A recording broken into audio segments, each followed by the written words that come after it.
This is Rebecca Skloot.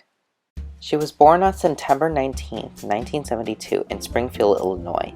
Some of the things that she did was establish the Henrietta Lacks Foundation, was the former vice president of the National Book Critics Circle, and wrote a little book named The Immortal Life of Henrietta Lacks. In this video, we're going to be talking specifically about the book, the history, and the connections of Henrietta Lacks. Part 1. The Cells.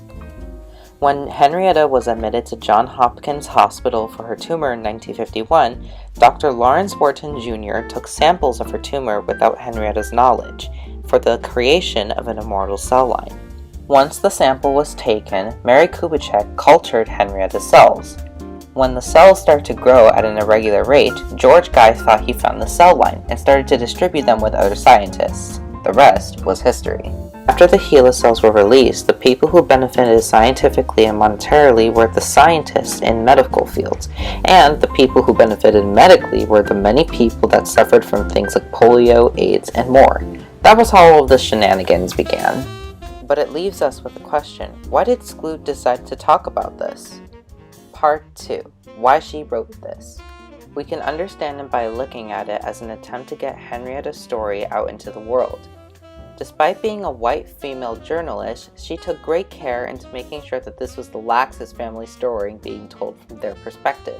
She constantly talked to the family members of Henrietta for their input, and even grouped up with one of the family members so they can uncover her family's history. Part 3. Race issues. In the 1900s, informed consent wasn't as really widespread as it is now. Even with that, if Henrietta was white and middle or upper class, she would have had an easier time fighting better healthcare, probably would have been treated for her cervical cancer much more effectively, and maybe had more of a say in what the scientists can do with her cells when she found out. Part 4. The Tuskegee Experiment. Some things that compared the Tuskegee Experiment to Henrietta Lacks were the lack of consent that the scientists provided and black people being taken advantage of without their knowledge for other scientific purposes.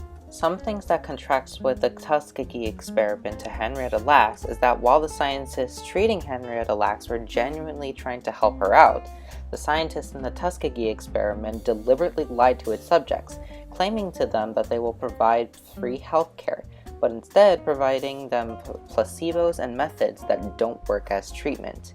Henrietta was provided her diagnosis, while the men in the Tuskegee Experiment were not.